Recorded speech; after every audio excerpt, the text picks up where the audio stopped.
Okay.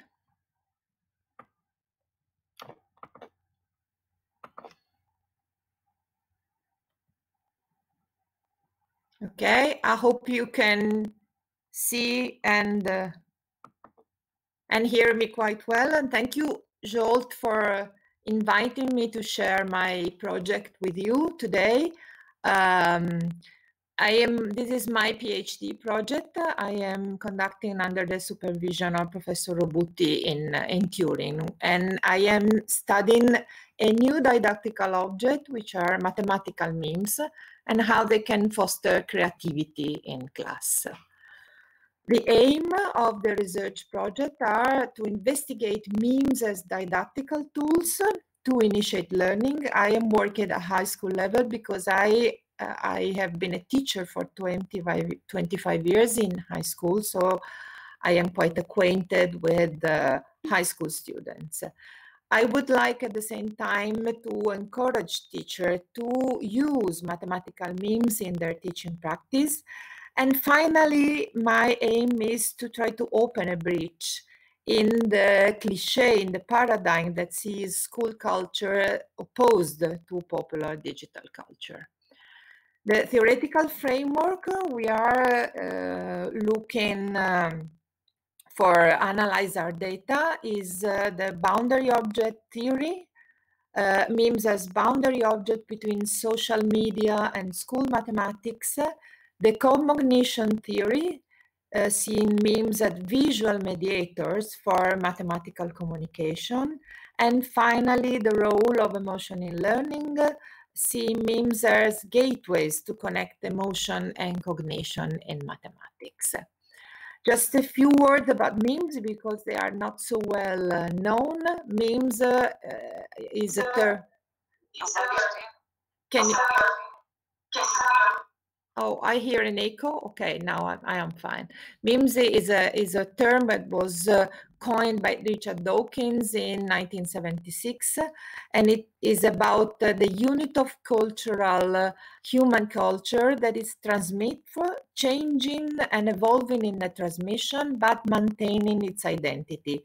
And you see this thumb up symbol can be intended as a meme. Internet memes, on the other side, are actual digital objects that they are not just viral images, because a meme is something that has to be personalized and reinterpreted by the user.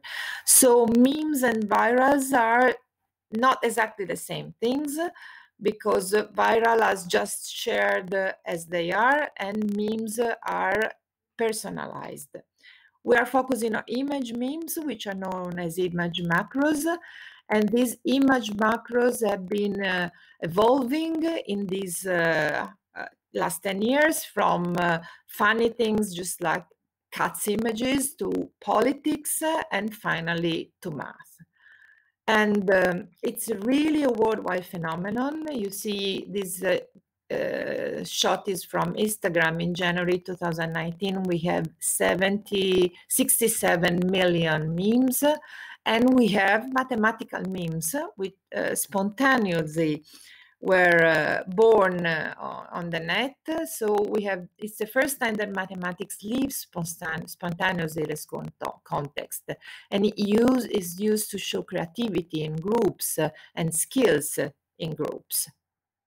We did a literature review, and we found that memes are studied as a general phenomenon, but there are really few studies in education and just one study in mathematics education. So we filled this gap with two first small steps, one that shall be presented in CERMI and the second one at the PME in Moscow in March, about memes in school.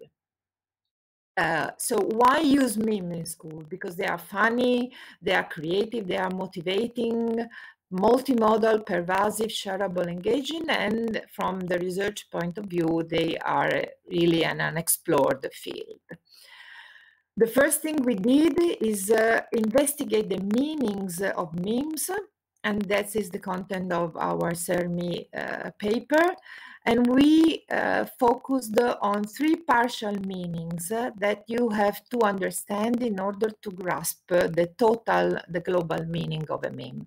The first meaning is structural, that is to say you have to recognize a meme as a meme. You have to own the category. The second is social, and it's related to the image. The image has a conventional meaning that you have to be aware of in order to understand the meme. And the third is specialized, and that is carried by images and symbols that refers to specific topic. If we want to try this 3-level meaning identification, we can give it a try in this example. You see the social meaning of these images to describe situation in which 2 similar things meet, and I think you can understand the specialized meaning of this meme. And this is another example, and looking at this example, I think you can imagine what kind of discussion it can arouse in the classroom.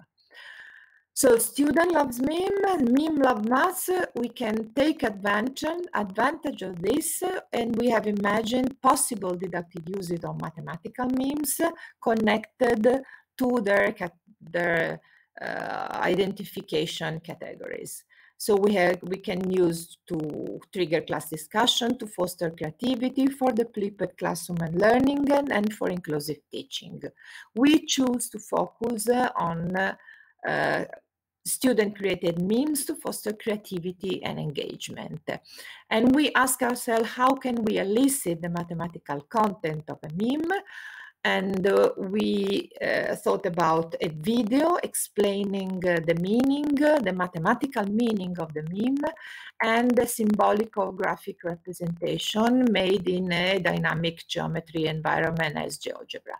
So students could create not just a meme, but the video and then the interactive visualization of the mathematical content, building a multimedia and multimodal learning object. And these memes have to be shared because they are social currency as a digital object, and they maintain this value even if brought into the classroom. So we can print memes and display them in classroom, or we can share virtual memes in digital boards. But okay, I wrap up. We ask ourselves, what can we look for?